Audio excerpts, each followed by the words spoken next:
me and Louie are doing a little summertime, I don't know, probably wouldn't call it recon, but we're just kind of going around and looking at the Scratch 80. You saw a bunch of videos last summer of, we took a 80-acre piece and kind of took it from a cattle production farm to really all habitat.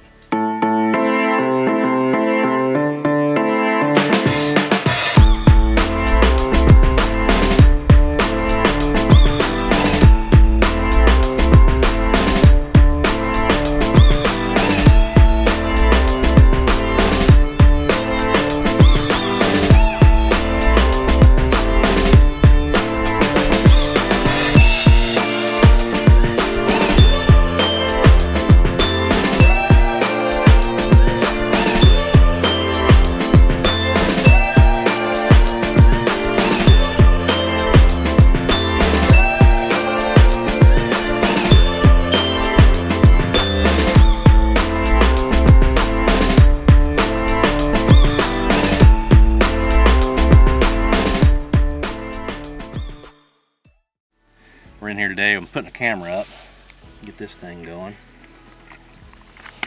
And this is a food plot that we planted in Pennington Feeding Frenzy, and then I added a little bit of clover into it. And if you look at across here, this is the ugliest thing you've probably ever seen. This is probably the best side of the plot. Looks pretty good. Clover looks great. There's a lot of clover in here, but it's weedy. I mean, we've got mare's tail, smartweed, I don't know exactly what that is, ironweed, just all the way across this. And like I said, it's really ugly right now, but there's a lot of these weeds that the deer are eating, and the clover's pretty solid. And if you come up and look at all this clover, especially the red clover right now, I think mainly because it's in this shade for part of the day, it's got a little bit of moisture down here and it's got new growth, so the deer are really kind of hitting it. But this has really been mismanaged. The whole farm basically this year, I mean, we had a baby in May, so I hadn't really got a chance to come out and do some chemical applications like I really wanted to. We'll go look at the switchgrass here in a little bit, but right now we're kind of trying to make decisions on food plots. And this one here, like I said, it's feeding deer right now. It's looking really good, and I think if we came in here and maybe hit it with some IMOX and then mowed it, and maybe a little fertilizer, you know, late September, it's probably going to be a really good solid stand of clover if we left it. The other option is just go ahead and spray it, terminate it, and come back and plant brassicas in a good mix, Feeding Frenzy or deer greens or something like that, and have some good fall attraction. But I don't know if it's really worth doing that. I think if we hit it with some IMOX and mow it one time, it'll probably be looking really good. So it's decision time.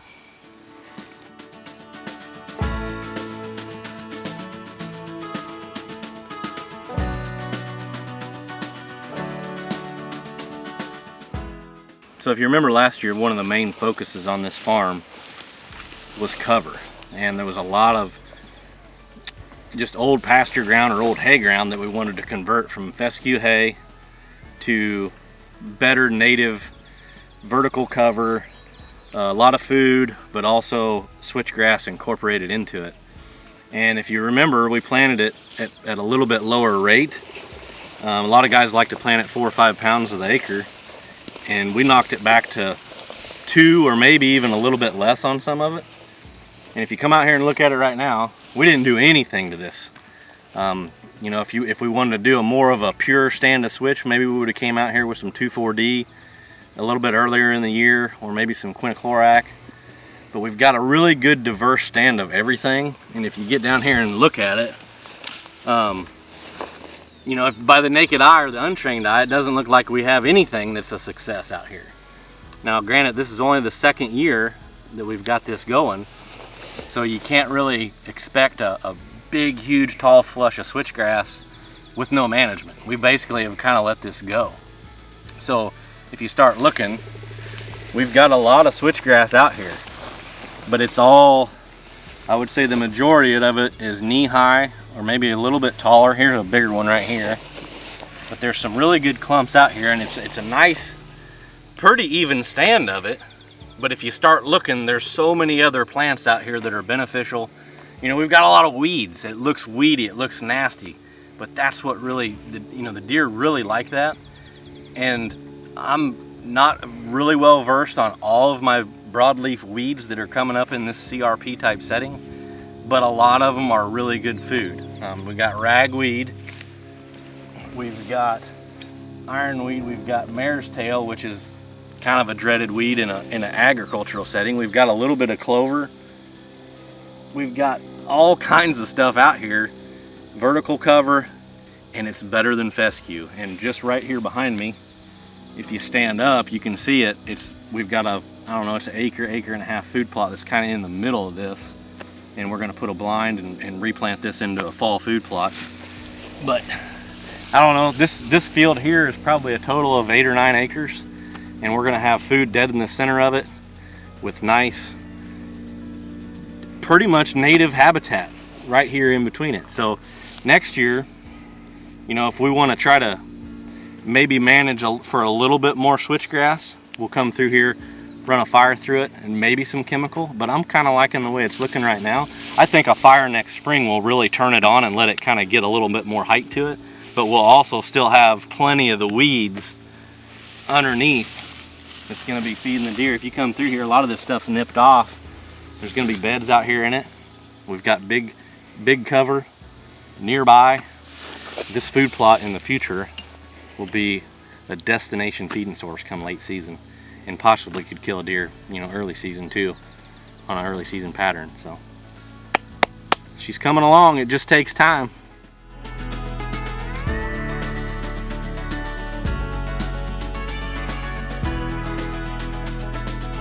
Well, we're standing in this south-facing 6-acre patch that we drilled 1 to 2 pounds of switchgrass per acre in it, and man, we haven't been back here for a while, and this stuff is just it's exploding. You've got a ton of diversity. There's some stuff that we don't want in here, but we're just on year number 2 growing season. So with fire this winter, I think we can take care of some of this stuff that we don't want. And then this switchgrass is already 6-7 feet tall in some spots. If you mix that in with all the other diversity, I mean, this is going to be bedding central. It's going to be a place where everything feels safe. Maybe even find a turkey nest in here too at some point. But man, this is awesome. And this is the spot where we had the best stand. When we planted it. We kind of took a little bit better care of this. Yep. But we had the best control on the weeds. Competition. We had a really good stand. We actually walked through here in March, and I did a little cell phone video, and you could see the remnants of it. Yep. And you could tell this was going to look pretty good, but it's really took off here in the last month for sure. Yeah.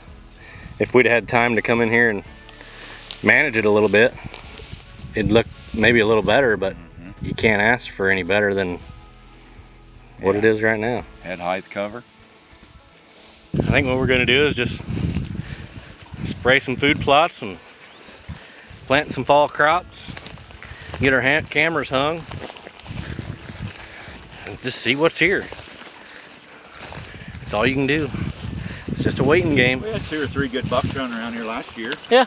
We just kind of stayed away from the farm, and we had other places that also had some good deer. We're just lucky to have some options, but I think this could be sneaky good this year, 2022. It's a type of farm, I think you could maybe get one early season. If you get a good cold front and get in pattern, we're gonna run cameras, we're gonna keep a close eye on it. Obviously cell cams are our friend. They got plenty of cover, plenty of food. We just gotta maybe get some stands hung and a blind or 2 up, and maybe give this farm a try this year. It's a work in progress. You said it was a 5-year farm. You know, it's going to take 3 to 5 years to get it where we want it, habitat-wise. There's already some pretty good genetics running around. We've got some. Last year there was a couple, 2, 3 nice young 10-pointers, and a couple old deer. Maybe we'll knock off, and it's awesome. It's really coming around. Scratch 80. Scratch it. The Scratch 80. Scratch him off.